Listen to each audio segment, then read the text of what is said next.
Yeah, so, look, it's interesting because the energy industry really took off after or during the Industrial Revolution after the war. So this country, started driving a lot of economic prosperity because of the advent of oil and gas. And oil and gas is vitally important to our economy. But what we've learned over the decades is that we are causing harm to the environment. And so there's a balance to strike. We need energy, and we're going to only see an increased demand as the planet grows. But we've got to do that in a responsible way. So I think what we're seeing in the last 5 years, is we're talking about climate change. I remember when I was in the industry and the lawyers were the only people who could talk about climate change. We're talking about the energy transition and the transition to renewable sources. But that does not mean that we're going to stop drilling. And it does not mean that we're going, to completely shift, right? Turn the switch off and it's magically going to happen. I mean,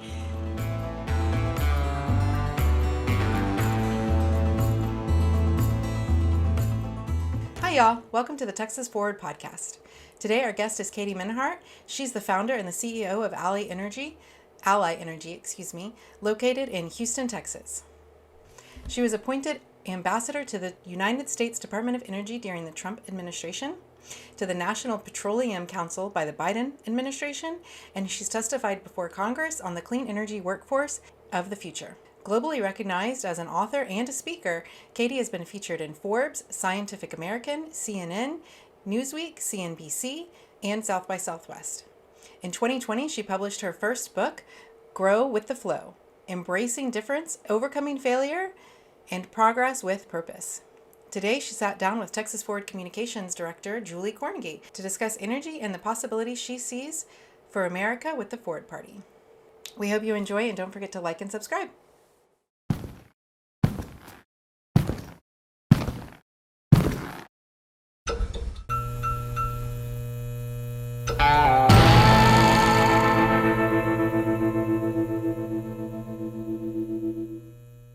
Hi, welcome to the Forward Party podcast. I'm Julie, your host, and we are interviewing today the wonderful Katie Mehnert. How are you doing today, Katie? I'm doing great. Thanks for having me. Thank you for joining us. We have a really great program today, and I just wanted to give you an opportunity to introduce yourself and tell us about your forward journey. Well, I'm Katie Mehnert. I am the founder and CEO of a company called Ally Energy, and my background is in the energy industry. So I grew up in Louisiana around refineries and in the oil and gas industry, and then moved to Houston, Texas, this lovely, great state, about 20 years ago. No, it was 23 years ago. And, got into the energy business, something that my father told me not to do. And I did, and I've been in love with it since. I've worked in big oil, so I've worked for Shell and BP and Enron and a few others. And I now have my own company that's addressing the energy workforce. That's awesome. So tell us how you help women in the energy industry. Well, so Ally Energy started originally as Pink Petro many years ago because I was sitting on a plane next to a man who said, "What's a pretty young lady like you doing in a dark and dangerous business like oil?" And I thought, it wouldn't be dark and dangerous if it weren't diverse, if we could just make it more diverse. So I set on that journey. And then along the way, what I learned was that actually a lot of people want to be a part of the energy transition. They want to be a part of the energy industry. We have great jobs. I mean, Texas is the international capital of energy. So we pivoted the name. My daughter's name is actually Allie, spelled A-L-L-Y. Mm-hmm. And Ally to me is about being a force for good.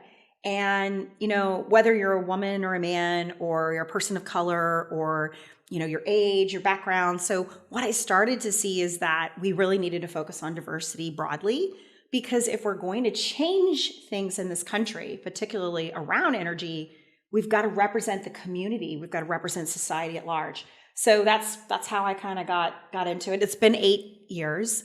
And, we are all about trying to get the messages around energy out there to cultivate that new workforce of the future to join. I think of myself as having because my father worked in the oil industry, and we actually moved to the Woodlands, Texas because of Mitchell Energy. And so I think I have kind of like an older version of the energy industry.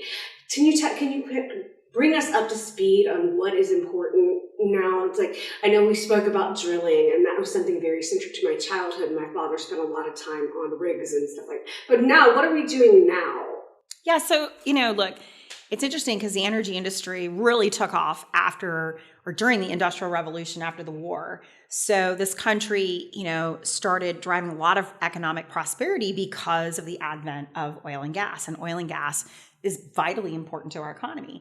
But what we've learned over the decades is that we are causing harm to the environment.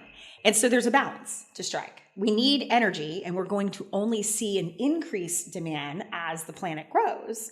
But we've got to do that in a responsible way. So I think what we're seeing in the last 5 years, is we're talking about climate change. So I remember when I was in the industry and the lawyers were the only people who could talk about climate change. We're talking about the energy transition and the transition to renewable sources. But that does not mean that we're going to stop drilling. And it does not mean that we're going, to completely shift, right? Turn the switch off and it's magically going to happen. I mean, there's a lot of technology that has been developed over the years. The oil and gas industry, as it stands today, really didn't have a reputation for being a tech company, or tech-focused industry, but it is. And so I think what you're going to see is a wave of innovation like we saw back, post-war. I wasn't around, obviously, but I do think that you're going to see a lot of decarbonization technologies. We're going to get better and faster and quicker and more efficient at oil and gas, extraction and production. But we're also going to have these new opportunities, and these new opportunities mean jobs. So at the end of the day, I'm all for jobs. And I know that the energy industry is looking forward to the evolution in the new future, and particularly here in Texas. Definitely. So climate change is something that you've experienced firsthand. How did living through that experience, change your focus to where, we have to do something the same way we have to do something politically? Sure. So Hurricane Harvey hit the shores of Texas a few times, and being on the west side of Houston, protected by two dams, so not one dam, but two dams, we had that false sense of security that we would not be affected. We were not in a zone that was getting called for evacuations. And then all of a sudden, 9 o'clock, I get chills, even thinking about it. 9 o'clock that evening, we were told we're going to have to release the water. And I thought to myself, what exactly does that mean? And the reality was, we had 4 feet of water in our home for, the better part of 10 days. I had to pull my kid out, Allie, on my back at the time. She was 6 years old, so she didn't really understand, what was happening. And I remember thinking that this is not something that happens to people like me.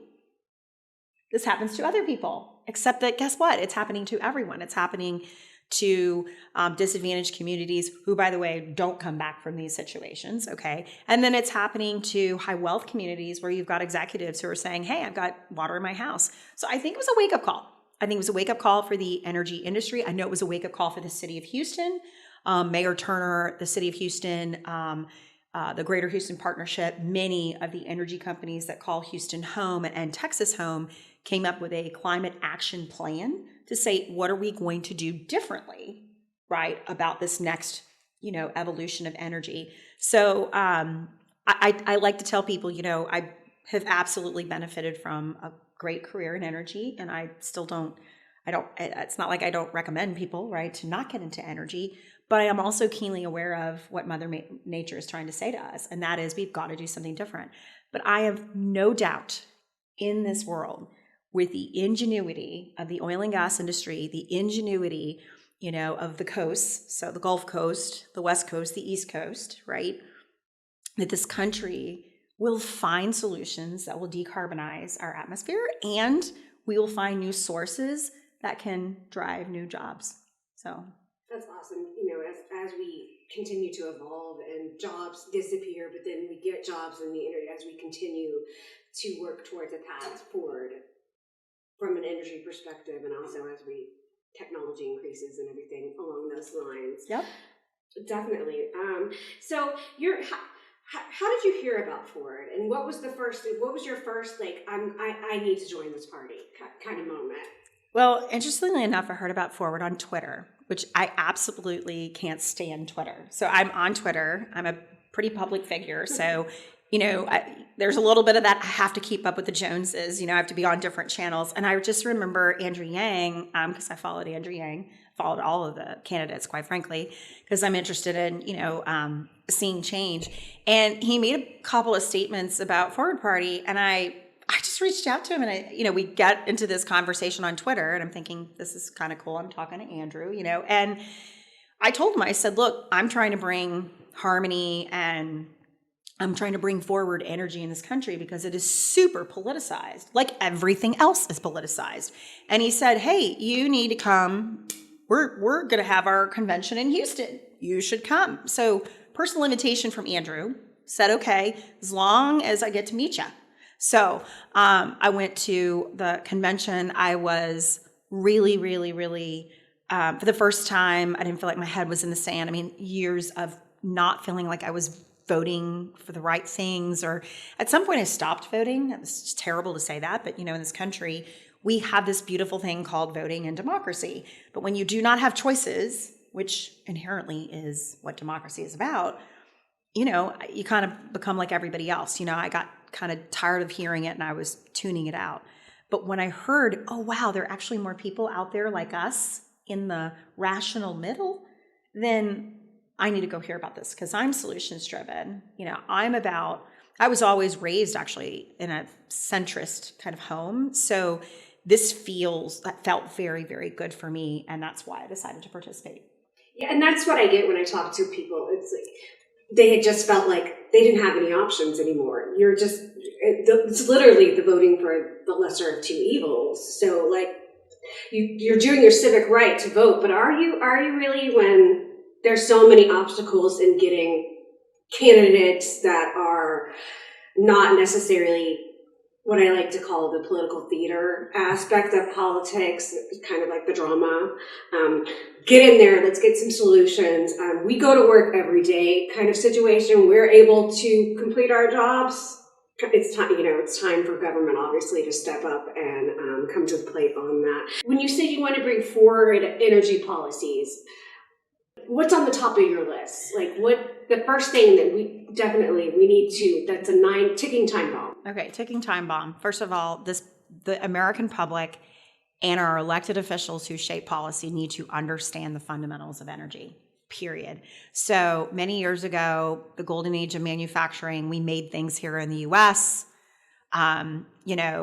People understood where they got their food. People understood we were more local. We were more of a local economy.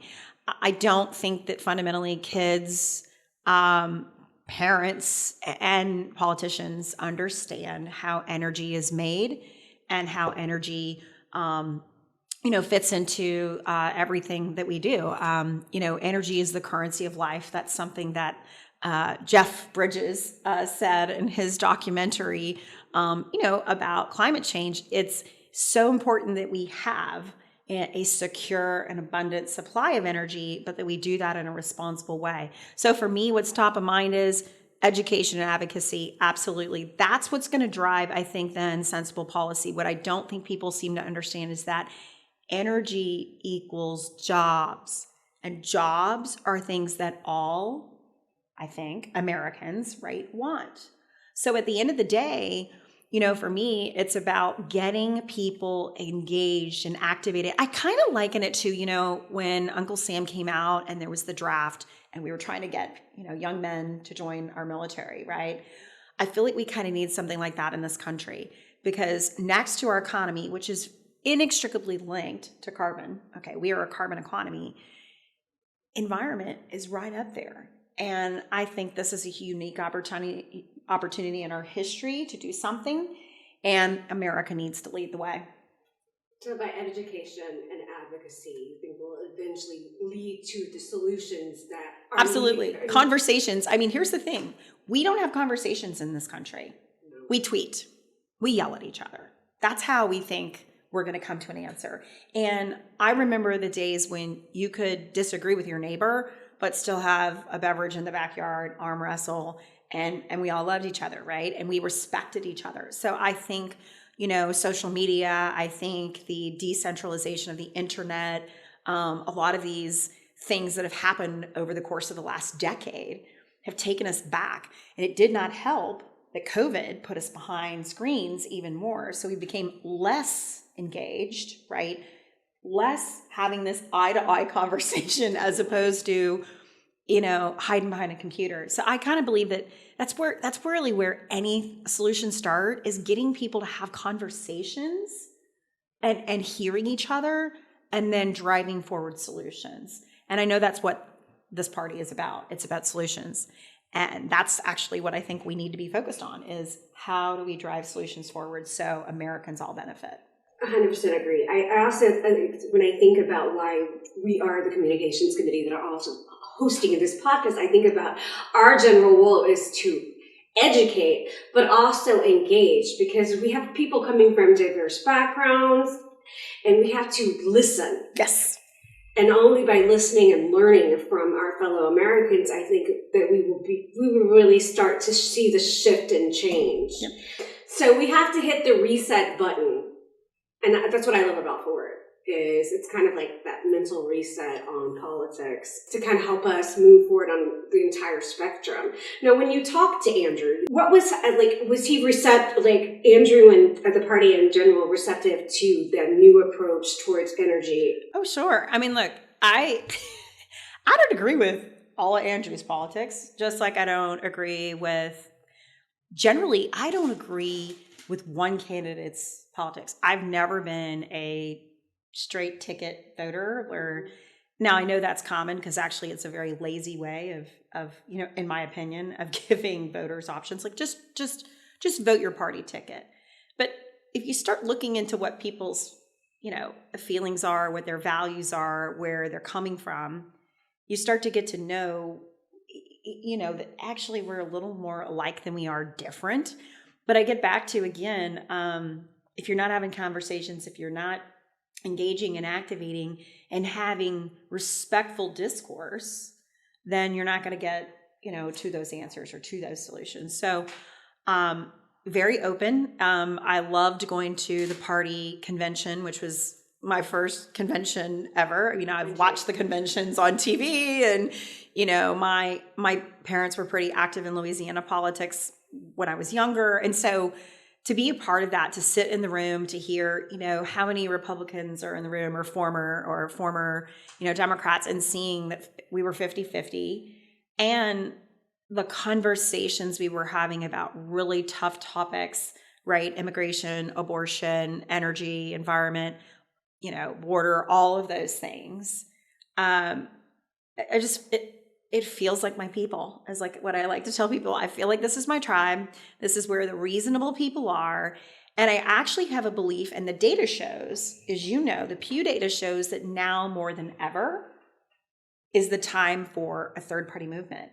And so I've gotten lots of criticism. Oh, this thing Forward, I would love to see it happen, but it's never going to work because third parties don't want to work. And I'm like, yeah, that's just a lot of, I want to continue the status quo. Yeah. I think that this has real legs and real footing, because you start to see the flavors and colors and shapes and sizes, and the people, coming together. And it really is a unique party. It's a unique party. Definitely. And I also come from a no political background. I was motivated by the current situation and the acceleration of what happened during COVID. Mm-hmm. So being starting in January as I did, I did not think when I started that this was going to accelerate to the point that it's accelerated. In fact, we were sitting with Joel Serby at the dinner before our AC meeting in Waco on the 14th this month.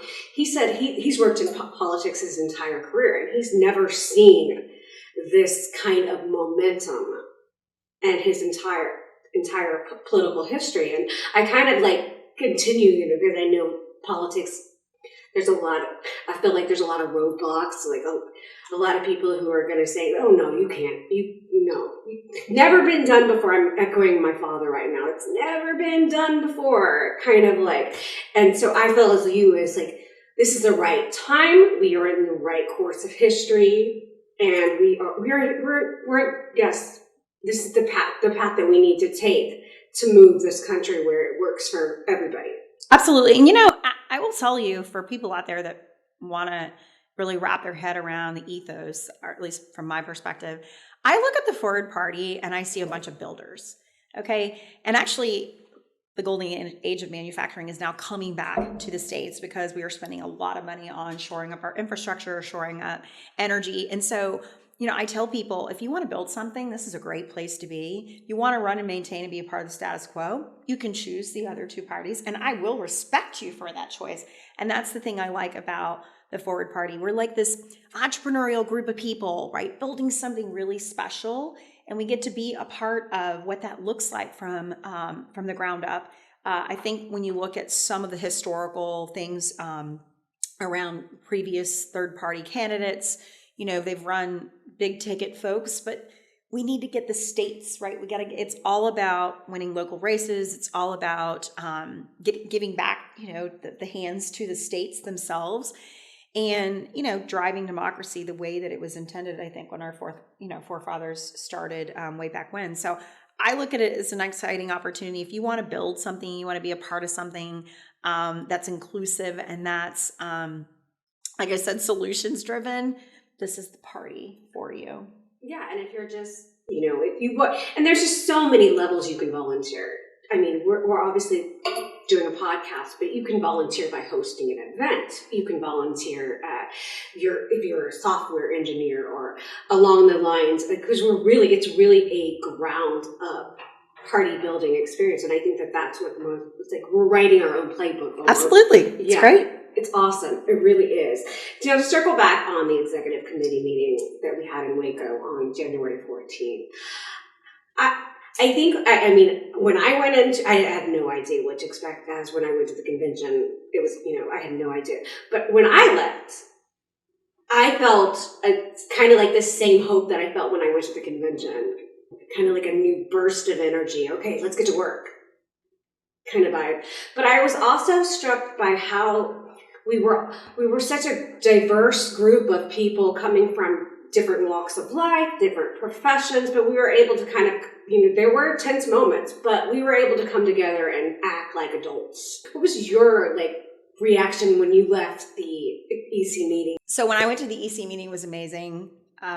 First of all, it was an honor to be voluntold that I was going to come by Bill King, who likes to voluntold people, which is amazing. I remember driving actually to Waco and thinking, wow, Katie, you're in the car on your way to building this thing. And it's uncertain. And, when you build something new, there's always, you don't have it all figured out. And that's kind of the beautiful thing about this. And so to be in that room with all of those amazing people, and it was packed, having real conversations about tough issues. The thing that I think is most thoughtful about this party is that we are thoughtful about language, because language is what really sets people off. I think, and it's not easy. So when we're talking about really tough topics, abortion, the environment, immigration, the fact that we co-create the language by which we want to operate, by which we want to express our values, I think is a very thoughtful approach. Whereas the two-party system pretty much toes specific line. They have their own culture. They have their own lexicon, the way they talk about particular topics. But the reality is I know, because I do have two roles with the federal government. I sit on the National Petroleum Council, which advises Secretary Granholm, the Secretary of Energy, and I was appointed under the Bush administration as a private citizen to help with workforce as an ambassador. I know that when I sit in the room with Democrats and Republicans, that work is being done. So I actually think some of this is a little bit of theater on TV or in whatever social media channel you have. But when you get in a room, it gets back to those conversations. When you get in a room and we establish the boundaries, right? And we establish the lines by which we're going to respect each other and have a really crucial conversation, we walked out of there with solutions. We walked out of there. We didn't solve everything, but we walked out with solutions. And I believe everybody felt heard. And that is very important in today's political environment because a lot of people aren't being heard. And that is why we're seeing this continuous fight between the left and the right. And it was really amazing to just see so many viewpoints, and just even from the expression of abortion, and which is something that we are tackling because it's in the Texas Ledge, and just having that open discussion where it's okay to have a different opinion or to have a slightly different. We all have different backgrounds, and I think in politics we've gotten away from that. You either have to be an apple or an orange, kind of. You can't stray away from a different point of view, or you are fascist or a communist or a racist, a socialist. We could be here all day. IST, right? Yeah, we could be here all day long with what you are if you stray away from that party line, almost like litmus test environment that has really shaped U.S. politics nowadays. The divide and conquer. In my word, it's like a system by design almost. Oh, absolutely. The duopoly is intended for the same people to get elected. And obviously, look, everything in this country is about money. So if you're gonna run, you could be the best candidate in the world, but if you don't have enough money, you don't have enough voice, you're not going to get elected, right? I think what's interesting too about the Forward Party, or I love about the Forward Party, actually took the opportunity to demonstrate this process the other day when I was at the office, is this notion of ranked choice voting. Ranked choice voting is like amen to the amen. Could we get just ranked choice voting? Because at the end of the day, if I have the ability to tell you, I like these three, okay, in this order, so if I don't get my first choice, I might get my second choice. Wow, I might actually feel, like my voice is heard. At this point, it's about primaries, and then those candidates are determined, and you may, I'm going to go out on a limb here. I actually have views that I thought Trump, I was aligned with Trump on, which is crazy. But I also have views where I was aligned with Hillary. I've been aligned with Joe Biden. I've been aligned with Republicans and Democrats. But the problem is I can't choose the middle. I have to choose this or this. And if I choose and I say this is what my choice is, then I'm the fascist, the racist, what we've talked about. So I think ranked choice voting is kind of a game changer for this party, because what it tells the American people is you don't have to be left, you don't have to be right. You can be a forwardist, which means you've got choice. And so I think if we could start instituting ranked choice voting, Alaska, obviously there's an example there where ranked choice voting was a beautiful thing. But here's the thing, the people with the power right now, they don't want that, and they're afraid.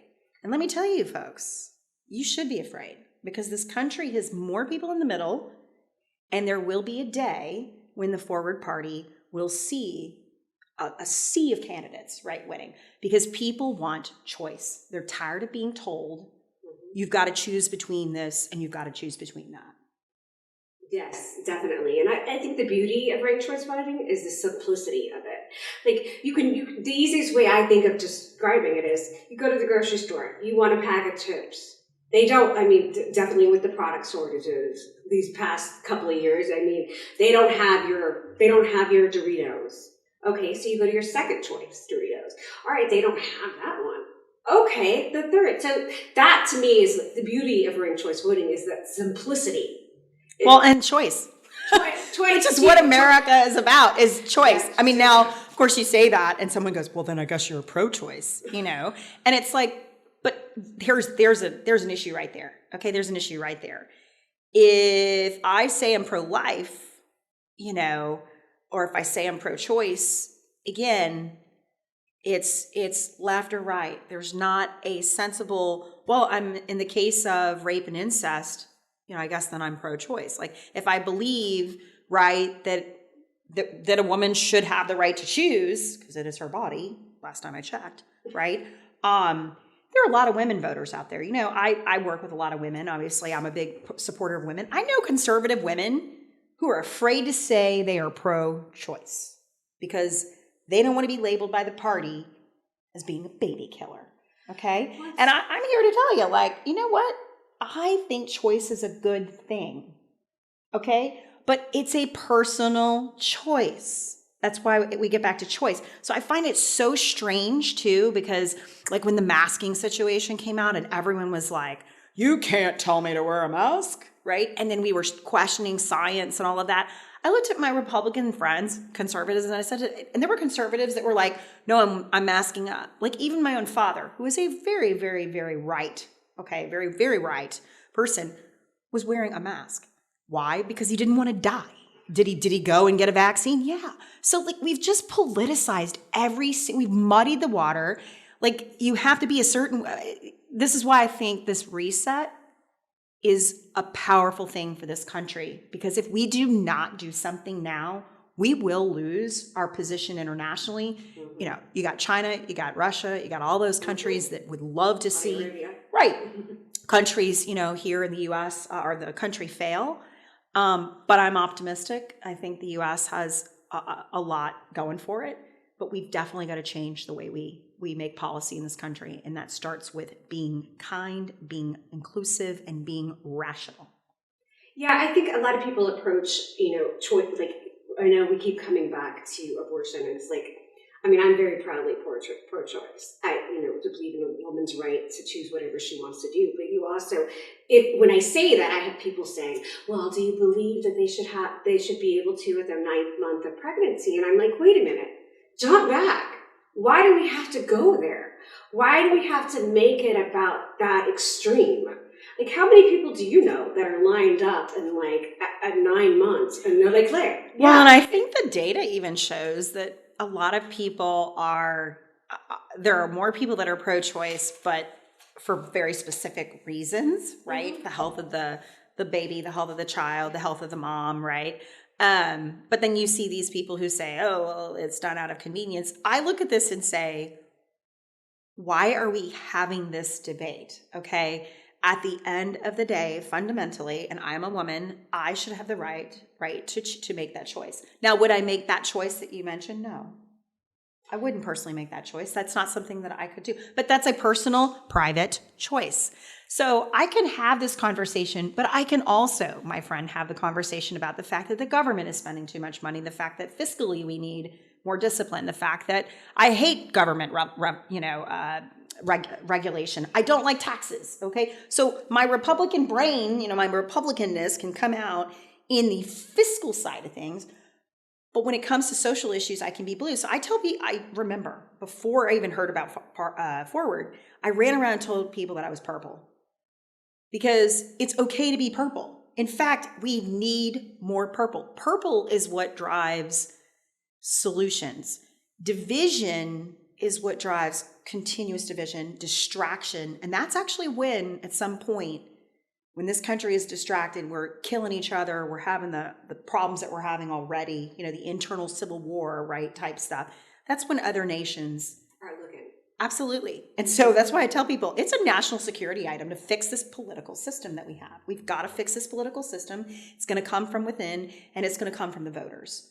Yeah, and I think it has more to do with, it is the political system, but I also think we have to, in fact, in the whole, like our news, our outrage culture, our cancel culture, everything is lined up and it's all intertwined. It's almost like I'm doing a connect the dots, like la la la la la in my head with everything.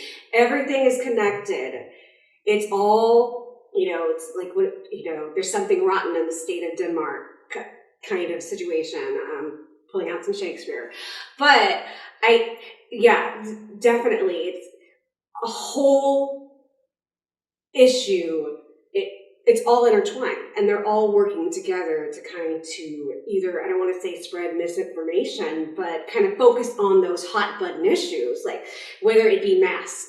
I can remember mask was like, and instead we're not focusing on what's going on with the infrastructure of our cities and small town America, rural America is kind of disappearing, but we're focusing on the larger hot button issue instead of we're watching these communities just disappear. Yeah, no, I listening to you talk about this, I think one of the things that I find terribly infuriating, but at the same time I'm hopeful, is that it just gets back to what I said before about activation and engagement. I just remember the days when you could knock on the door, have a conversation with your neighbor, and even disagree, right? I don't think technology is helping us. I think technology has done a lot to hurt and to create this ugly culture, right, online. And so when I find myself, even because I'm human, but when I find myself reading something I don't like, instead of responding, my first inclination is to reach out to this person and say, can we have a conversation? And usually I get, yeah, let's talk. And I'm like, because back in the day, way before, well before heat, light, electricity, tribes, that's what tribes did. They had conversations, right? They got together, they talked about common things. So it is my hope that we will be able to get the messages out about Forward that, hey, there is a party out there for the people who want choice, who want to be a part of something that is different.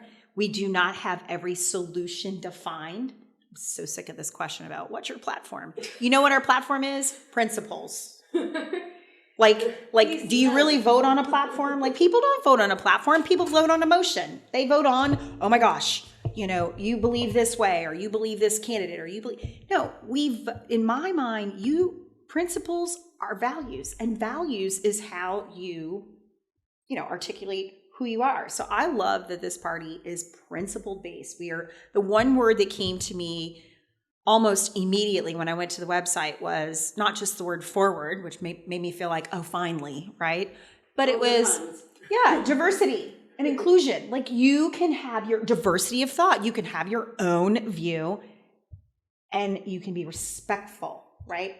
That was enough for me to say, okay, sign me up. We don't have to have all the answers, but I want to be a part of this. And I feel for the first time in a really long time, that I can be a part of my right to vote. So. Yeah, like your voice is being heard. Totally. I think what got me was grace and tolerance. When I was like, yes, we need that. We need people, instead of pointing fingers and calling people names, and we need to have some grace and acceptance of different viewpoints and different people. That's just what pulled me in. Well, obviously Andrew Yang, but pulled me in first, definitely. I know for myself, like, I feel hope that I did not. I looked at voting as kind of like a routine thing. I was like, oh, great. Okay, so who am I going to vote for now? Let's see. Okay, so I'm going to vote for the person I'm least scared of. It's pretty much. So now I feel hope. And I feel a positivity that I haven't felt politically in my entire life. I can equate it to maybe when I was younger, and there was a big movement, young movement to engage younger voters when I was in high school. I can equate it back to that, kind of like that hope for the future. But definitely, as we continue to move forward, the momentum and I guess my drive continues. I like to say I'm constantly finding, as I work full time, I'm constantly finding place on my plate of stuff or responsibilities. I'm like, okay, let me just move this. I'm going to cancel Netflix in kind of situation because I'm not on it as much as I was prior to joining the Forward Party. But just finding and watching this grow, it's just been amazing. No, like, you brought up childhood. So I've talked about this publicly, and I'm proud of it now. But a couple of years ago, I was like not ready to even have this conversation. But when I was 5, my president was Ronald Reagan. And Ronald Reagan would never be voted in this political environment, unless, of course, he was a Forwardist candidate. And I remember that 5-year-old, I wrote a letter to the president. I even cut my picture out stuck it on a dollar bill. I know I defaced the like I probably should be in prison right now. And it was right. It was really sweet. I got a letter back. My parents tell me this story all the time, and they said you were just so enthralled by the president and leadership and the jelly beans. And anyway, I remember as a child being very engaged and proud, right, of my country. And that was before I could vote. Now, the last 12 years, and I'm in my 40s, maybe even 20 years since pretty much the Clintonian era and the George Bush era, and maybe even Clinton, okay? But just the last several, elections, I'm like, wow, we're really getting to an uglier place. And I got disengaged. I just got tired of, being in the energy industry. I'd fly all over the world and people would laugh and say, the shit show politics is what they would say. They'd say there's so much going on in the US, like you guys can't get it together. And that is when I felt really disenfranchised, and I felt as a voter, hey, you know what? This is not my America. I'm not kidding you. Last summer when I heard about Forward, I was lit up. It reminds me of my 5-year-old self when I was activated and engaged and excited about politics. So now I'm like finding myself, okay, I'm pretty busy. I have a company to run. I'm a mother. I'm a wife. I'm trying to train for a marathon. And I've got this thing called Forward Party, so, but I'm going with it because, my daughter, Allie, is 12. So she's 6 years from voting. And we've got some pretty ambitious goals in this party in the next 6 years. Everyone's like, oh, it's not going to work. No, you know what? It's not going to take a whole lot of time to build.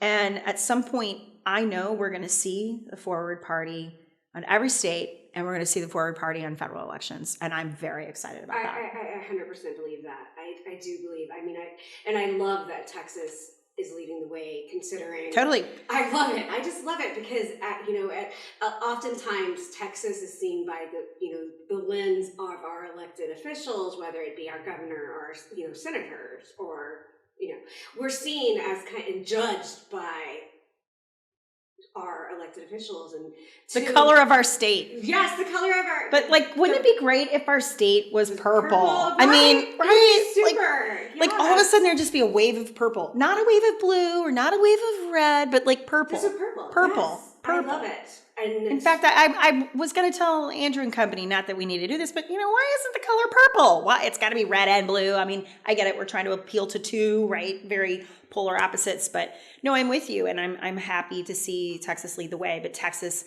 they say, I'm not from here, obviously, I'm from Louisiana, but everything's better in Texas. Oh, so. Honestly, yeah, I can hands down, everything is better in Texas, and I just love that. I want to touch on you. I know you said something about we need to put officials in charge that have that knowledge experience, and I'm not going to touch on any of the current administration. But when you work for the U.S. Department of Energy, did you feel like that was a staffed position where there were professionals there that they knew what they were talking? Let's roll our hands, sleeves up, kind of like we're here, we're professionals, and we know what we're talking about. And we can efficiently handle. Sure. No. So I'm still working with the Department of Energy. It was, in 2020, I got a phone call to be a part of this workforce program because both sides of the aisle, believe it or not, agree on jobs, which is why I love bringing people back to economic prosperity and jobs, because that's a great place from which we can speak in this country today.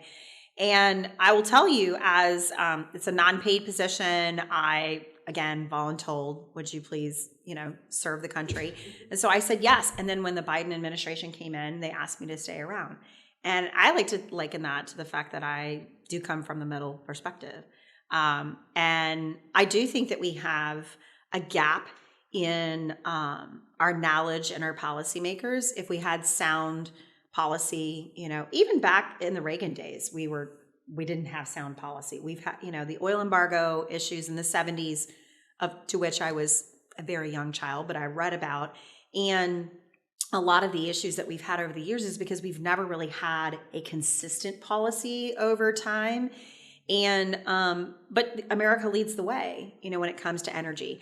I actually am on a mission. I hope that the women and men that work in my generation might consider serving, in federal or local or state roles where energy policy is shaped. I'll give you an example locally here in Texas. We have something called the Railroad Commission. It has nothing to do with railroads. And I have a lot of respect, for our regulators, but you ask an average Texan, like, what is a Railroad Commission? And they're like, they administer railroads. And it's like, no, they actually regulate oil and gas. And then you have FERC, which regulates the grid. Wow. You get one group that regulates the grid. You got another group that regulates oil and gas. And nobody talks together, right? Nobody. And so when I look at a practical application of how we can make policymakers more informed, it might be energy is really important to this state. It's important to make sure that the lights and the heat and all of those things are on, because I was part of Winter Uri, like many of us in the room, right? And we don't want to see, the supply situation that we saw. But government needs to be a little more connected. And I mean, and by the way, industry does too. One of the things I've been working on is trying to get more people together that are not just in oil and gas, but, looking at power and utilities, looking at clean tech and new technologies like solar and wind. But we really need to kind of reorganize. Like, this would not be happening in an organization, okay? So in corporate America, when something doesn't work, we reorganize. This state has an agency that is it's dysfunctional. It's absolutely dysfunctional. And as an oil and gas person and as a conservative, as someone, who grew up a red Republican, I look at it and say it needs to be fixed. And the way to fix it, right, is to start putting people who understand energy in these policy-making roles, not bureaucrats who've made it their mission to be politicians forever. And the reason we keep getting the same is because of this two-party system, is because we don't have right choice. So, long way to answer your question, but I feel like there are a certain number of folk who do understand energy. We need more, and we really need more industry people when they're ready to leave industry to run for roles, to get into appointed roles so that we can shape energy policy consistently for America. Do you feel that Texas is the disorganization within, obviously, our establishment? I mean, I didn't realize the Railroad Commission didn't oversee railroads. I was one of those Americans who would have answered that. Well, because it's called the Railroad Commission. Right? I mean, it's not called the Energy Commission or the Oil and Gas Commissioner, right? It's the Railroad Commissioner. No, if this has nothing to do with railroads, then maybe we should call it what it is, right?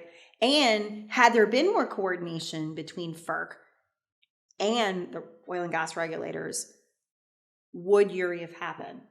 So again, there are a lot of reasons I think too, by the way, that Uri happened. The infrastructure in this state, the infrastructure in this country, quite frankly, I blame all Americans for this.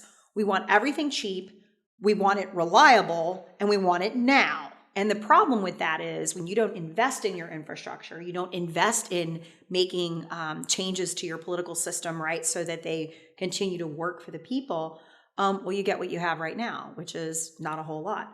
So I think, like in the state of Texas, for instance, that's a good example where we could do some sound change that will help move the state forward, but also do something that's in the good and the interests of all Texans, which is reliable, affordable energy. And that can happen with industry. The challenge that we have today is everyone says, well, the regulators, the oil and gas industry is in the pocket of the regulator, and the companies are in the pockets of the people. We ought to blow that all up and change that and make sure that there's balance between industry and government. And that really radically requires some sort of shift of the way we currently do things. And that's just not easy to do in state politics. It's not. No, not in our current state politics. Nope. Not in the current, our current administration here in Texas. By the way, I would say that, and I'm saying this, and so as people are listening to me, I'm sure it's, oh, she's a Democrat. She's a total Democrat, right? I mean, when you take a position like that, but I think there are a lot of people that are in the middle that want to see change. and are for change. And I think that that's why we need to do something about this for the Railroad Commission in the state of Texas. Yeah, and you already said jobs. Jobs. This will bring an infusion of jobs, which will increase our economy here in Texas. So it seems like a win-win to me. It's an absolute win-win. I mean, energy makes the world go around. We just got to get rid of the extremes, and we got to find a way so that everybody, gets the benefit. So I know when I spoke with you when I spoke with you back in the summer of 2022, you were really interested in shaping the Forward Party's energy outlook, especially in the state of Texas. Do you still, you're obviously still on that same journey? Has your experience, do you feel people have been receptive to kind of having a cleaner energy outlook and fixing the problems by consolidating the Ford and the Railroad Commission? Well, so, a lot of this gets back to massive socialization. So I have a view, but I believe that view, along with other views, are necessary to drive what policy and what things need to look like going forward. So, it's been less than a year. It's been about 6 months. One of the things I've just been doing is talking about the party, encouraging people to, learn more. And then also getting energy people, excited. So getting energy people more engaged, in this movement. And so so far it's been a good experience, but conversations have to happen over and over and over again. We have to build bridges, and that takes time.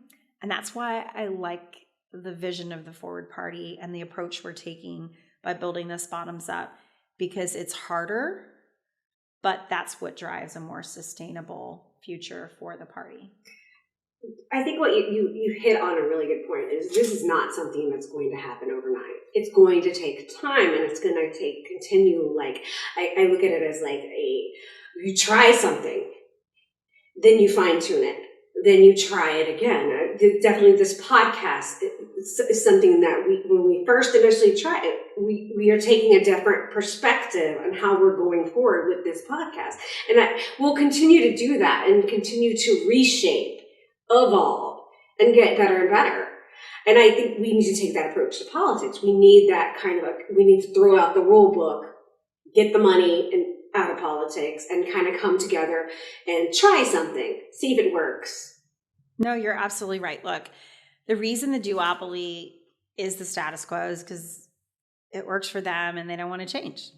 And if you're really working for the people, which I believe is what democracy is about, you're about evolving. And so at some point, the Republican Party and the Democratic Party had to do what we were doing, right? Which is build something.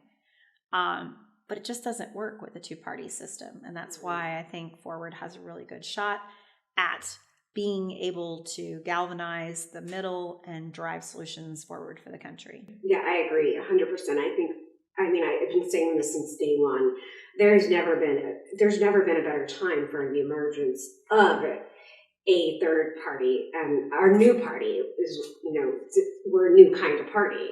But also, there's never been a better time, but also our approach being so different from previous attempts for third party candidates, where we're like, no, let's start at Texas, let's start county judges, school boards, let's start locally, and then send people to Washington and then eventually with the goal of sending people to Washington with under the Forward ticket, I think is the best approach to moving forward. Absolutely. Bottoms up, not top down. Right? Okay. Well, thank you so much for joining us today.